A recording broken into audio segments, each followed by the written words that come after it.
اعوذ باللہ من الشیطان الرجیم، بسم اللہ الرحمن الرحیم۔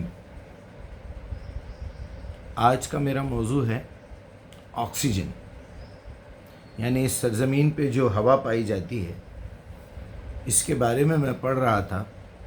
بہت سارے الگ الگ طریقوں سے میں نے اس کو دیکھا ہے اور چیک کیا تو یہ اندازہ ہوا کہ کتنی اہم چیز ہے ہمارے لیے آکسیجن۔ پھر خیال آیا کہ جب یہ دنیا ختم ہوگی تو کیا کیا ہونے والا ہے، تو مجھے ایسا لگا کہ سب سے پہلے، کیونکہ قرآن پورا ذہن پہ چھایا ہوا ہے، اللہ سبحانہ وتعالیٰ اس آکسیجن کو ختم کر دیں گے۔ اب ریئیکشن بائی ریئیکشن ہونے والا ہے۔ دیکھیے آپ، جیسے ہی آکسیجن ختم ہوگا گریوٹی ختم ہو جائے گی۔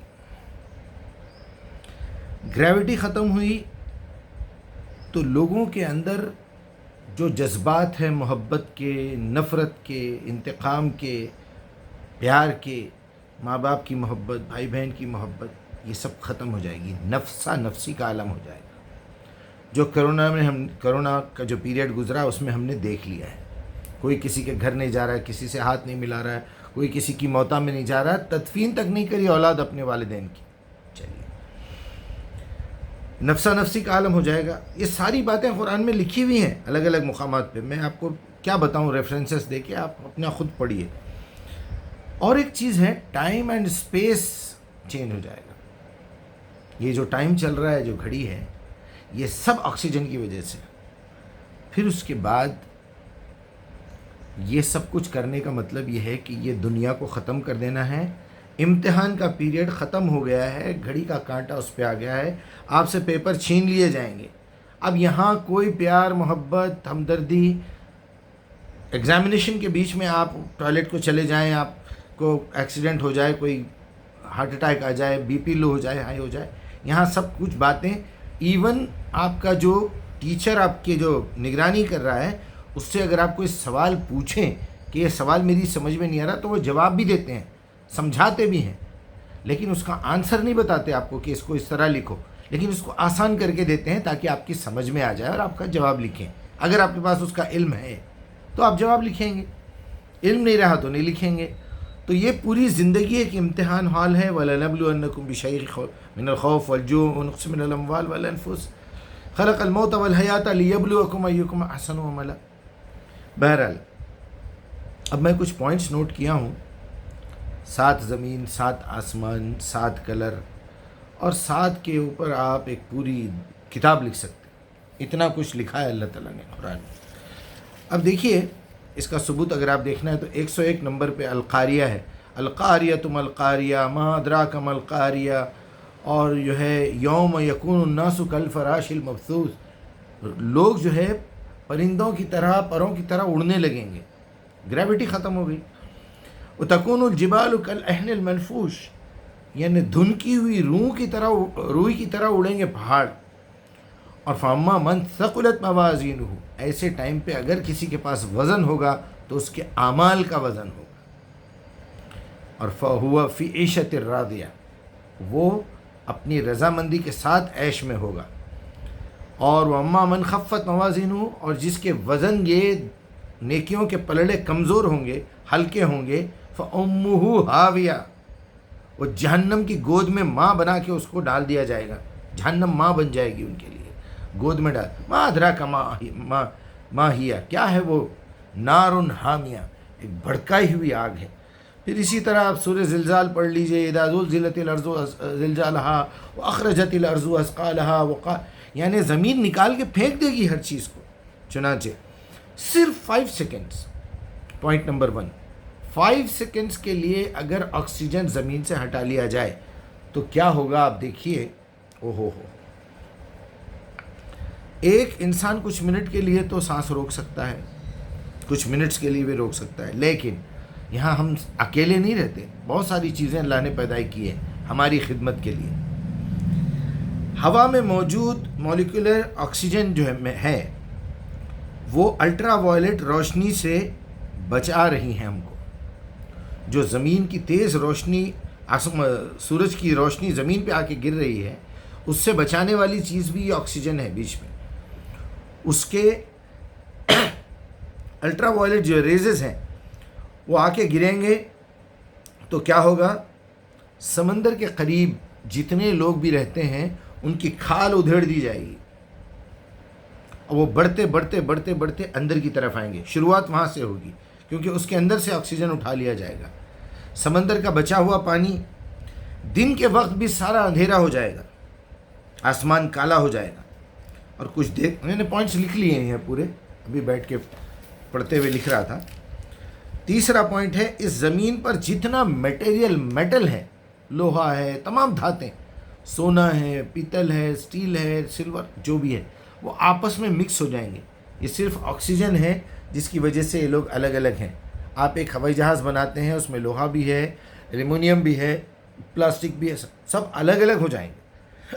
اب لیجئے جناب، اسی لیے کہ یہ آکسیجن ہی سے، جس سے یہ ایک دوسرے سے جڑے ہوئے ہیں، ورنہ الگ الگ ہو جائیں گے. پوائنٹ نمبر 4، زمین کا 45% حصہ آکسیجن سے بنا ہوا ہے. 45% حصہ.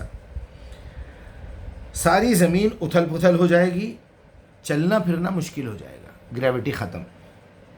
5 نمبر کے پوائنٹ میں نے لکھا ہے، ہوائی جہاز میں جب آپ چڑھتے ہیں تو کان آپ کے بند ہو جاتے ہیں. آپ نے محسوس کیا ہوگا کیونکہ ہم زمین کی گریوٹی سے دور ہو جاتے ہیں. بالکل اسی طرح ہمارے کان بالکل بہرے ہو جائیں گے جب گریوٹی ختم ہو جائے گی، یہ ڈھکن بند ہو جائیں گے سارے. پوائنٹ نمبر 6، یہ کانکریٹ کے گھر، یہ بڑی بڑی بلڈنگیں، یہ سیمنٹ اور کانکریٹ اور لوہا جو مکس ہے، یہ صرف آکسیجن کی وجہ سے پکڑے ہوئے ہیں، آپس میں ایک دوسرے کو چھوڑ دیں گے، دیوار میں لگا ہوا کیلا باہر آ جائے گا. پوائنٹ نمبر 7، پورے سمندر کا ایک حصہ 3 حصوں میں سے، آپ نے دیکھا پانی کے جو ہے ہائیڈروجن، آکسیجن اور کیا ہے کاربن ڈائی آکسائڈ، تو آپ کے پاس سے آکسیجن اگر ختم ہو جائے گا سمندر سے تو بچا ہوا جو ہائیڈروجن ہے وہ ہوا میں اڑ جائے گا، کیونکہ دنیا کی سب سے ہلکی گیس ہائیڈروجن ہے. اور یہ 7واں پوائنٹ تھا. اب اس کو میں تھوڑا سا الٹا کر کے پیش کروں گا آپ کے سامنے کہ اگر آکسیجن کو تھوڑا سا زیادہ کر دیا جائے، جو لمٹ میں اب ہے اس کو 5 سیکنڈ کے لیے ڈبل کر دیا جائے، یہ ساری ایکٹیویٹیز ڈبل ہو جائیں گی. یاد رکھیے میری بات، اس کے بھی 7 پوائنٹ ہے میں نے لکھا ہے. اور یہ جتنے درخت ہیں بہت تیزی سے اگنے لگیں گے اور پھیلتے جائیں گے. یہ پرندے جتنے بھی ہیں زیادہ تیز اور زیادہ دور دور تک اپنی پرواز کر سکیں گے. انسان اور زیادہ چالاک اور ذہین ہو جائے گا اور زیادہ خوشی محسوس کرنے لگے گا، سیٹسفائی ہونے لگے گا، کیونکہ ہمارے اندر جو غم ہے، جو دکھ ہے، جو بھوک ہے، جو پیاس ہے، یہی ہم کو سیدھا چلاتی ہے. ورنہ آپ امیر لوگوں کو دیکھ لیجئے وہ کس طرح ظلم کرتے ہیں، خوش لوگوں کو دیکھ لیجئے وہ کس طرح دنیا پہ ظلم کرتے ہیں. خوشی حاصل ہے ان کو ہر چیز کی، تو یہ خوشی جب ڈبل ہو جائے گی تو ظلم بھی بڑھ جائے گا. پوائنٹ نمبر 3 ہو گیا یہ. پوائنٹ نمبر 4، ہماری باڈی کی ہر چیز ڈبل طاقتور ہو جائے گی. جو شاطر قسم کے لوگ ہیں بڑے ڈبل جرم کرنے لگیں گے. ابھی جو مصیبت ہمارے سر پہ ہے وہ دیکھ لیجیے آپ. نمبر 5، اور زمین پر جتنے موذی جانور ہیں، سانپ، بچھو، یہ زہریلے کیڑے، یہ بھی ڈبل ہو جائیں گے اور نکل کے باہر آ جائیں گے. اور نمبر 6 میں نے لکھا ہے کہ آفٹر آل ہر چیز کی طاقت ڈبل ہو جائے گی. 7 نمبر پہ زمین کی اسپیڈ بھی ڈبل ہو جائے گی، پوری کی پوری وہ تیزی سے گھومنے لگے گی. 12 گھنٹے میں جو دن آپ کا چینج ہوتا ہے وہ 6 گھنٹوں میں رات آ جائے گی، پھر 6 گھنٹوں میں دن نکل جائے گا، زندگی محال ہو جائے گی. یہ کچھ باتیں تھیں اس سے پہلے، وہ قیامت آنے سے پہلے یا اپنی موت آنے سے پہلے. فَبِأَيِّ آلَاءِ رَبِّكُمَا تُكَذِّبَانِ، تم اللہ کی اور کون سی نعمتوں کو جھٹلاؤ گے. قرآن کو جھٹلایا جا رہا ہے اور ہم لوگ جو ہیں بالکل بے حس بن کے بیٹھے ہوئے ہیں. مسلمانوں کو کسی بات کا احساس نہیں ہے. بہت بڑے عالم بن گئے، بہت بڑے حافظ بن گئے، مولوی بن گئے، مسجد میں نماز بھی پڑھا رہے ہیں، داڑھی بھی چھوڑ لیے ہیں، ٹوپی بھی ہے، پابندی سے نماز کو جا رہے ہیں، درود کا ورد بھی چل رہا ہے، سبحان اللہ الحمدللہ بھی چل رہا ہے، لیکن ساتھ ساتھ قرآن پہ الزام لگ رہا ہے، ہمارے نبی پہ الزام لگ رہا ہے، 6 سال کی بچی کی اور 9 سال کی بچی کے ساتھ ریپ کرنے کا الزام لگ رہا ہے، حیض کی حالت میں جمع کرتے تھے یہ الزام لگ رہا ہے، نبی کو جھوٹا کہا جا رہا ہے، نبی کے ساتھ گستاخی ہو رہی ہے، صحابہ کے ساتھ گستاخی ہو رہی ہے، اہل بیت کے ساتھ گستاخی ہو رہی ہے، نبی کو جھوٹا کہا جا رہا ہے، نبی کو جاہل کہا جا رہا ہے، نبی کو سائیکو پیشنٹ کہا جا رہا ہے، بے حیا بیڈ کیریکٹر کہا جا رہا ہے، ہمارے اپنی گھر کی بچیاں غیروں کے ہاتھ میں جا رہی ہیں، ہمارے اپنے گھر کے بچے آوارہ ہو رہے ہیں، نشے میں پڑ رہے ہیں، ڈرگز لے رہے ہیں، بے حیائی کرتے ہیں، چوری چکاری کرتے ہیں، جھوٹ بولتے ہیں، خیانت کرتے ہیں، وعدہ خلافی کرتے ہیں، گالی گلوچ دیتے ہیں، ایک دوسرے کی ماں بہن کو ننگا کرتے ہیں، لیکن یہ بے غیرت قوم سو رہی ہے، بالکل بے غیرت ہو گئی ہے، کیونکہ ہم سب ایک ساتھ ہی رہتے ہیں۔ تو ایک لمیٹڈ آکسیجن ہے جو اگر 5 سیکنڈ کے لیے ہٹایا گیا تو کیا ہوگا، اور 5 سیکنڈ کے لیے ڈبل کر دیا جائے تو کیا ہوگا۔ میں ہمیشہ تکلیف دیتے ہوئے، تانے دیتے ہوئے، گندے الفاظ استعمال کر کے بھی سمجھانے کی کوشش کیا، میں سمجھتا ہوں اب اس سے زیادہ اور نیچے اترنا تو میرے بس کی بات نہیں ہے، میں آلریڈی اپنے اخلاق کے لیول سے بہت نیچے اتر چکا ہوں۔ لوگ طنزیہ مجھے بولتے ہیں مجیب صاحب نبی صلی اللہ علیہ وسلم کا دعوت دینے کا طریقہ الگ تھا، آپ کا طریقہ بڑا سخت ہے۔ میں بار بار ان کو جواب دیتا ہوں یہ دعوت نہیں ہے، یہ جہاد کا وقت ہے، کم سے کم زبان سے تو جہاد دو۔ خود آپ اتنے بڑے بے غیرت ہیں، نہ دعوت کا کام کرتے، نہ قرآن سمجھاتے، ایسی ایسی محفلوں میں ایسے ایسے لوگوں سے ملنے لگا ہوں، میں ملتا ہوں جبھی بھی جو بھی ہیں، قرآن سناتے ہی ایسا ان کے اوپر جو ہے موت طاری ہو جاتی، اندر سے وبال آ جاتا، بولتے ہیں مجیب صاحب میں آپ کی بات پہ کنسنٹریٹ نہیں کر رہا ہوں، پھر بھی آپ مجھے جو ہے وہی باتیں سنا رہے ہیں۔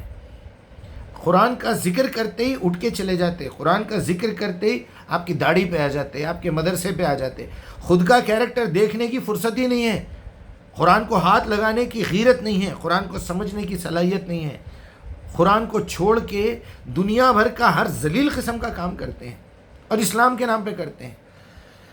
کیا کہوں میں، اللہ سے رحم کی اپیل بھی نہیں کر سکتا، استغفار کرنے کی بھی صورت نہیں ہے، ہدایت مانگوں تو کیسے مانگوں، لوگوں کے لیے کیا میں کر سکتا ہوں، میری اپنی استطاعت کے مطابق تو میں نہیں کر پا رہا ہوں، لیکن پھر بھی میں اللہ سے اپنے لیے تو معافی مانگتا ہوں کہ اللہ مجھے معاف کر دے۔ تھوڑی دیر کے لیے جو سو جاتا ہوں افسوس ہوتا ہے، تھوڑی دیر کے لیے اپنے آپ کو یہ کام سے ہٹاتا ہوں تو افسوس ہوتا ہے کہ اللہ تو نے مجھے اتنی صلاحیت دی اور میں غافل رہا۔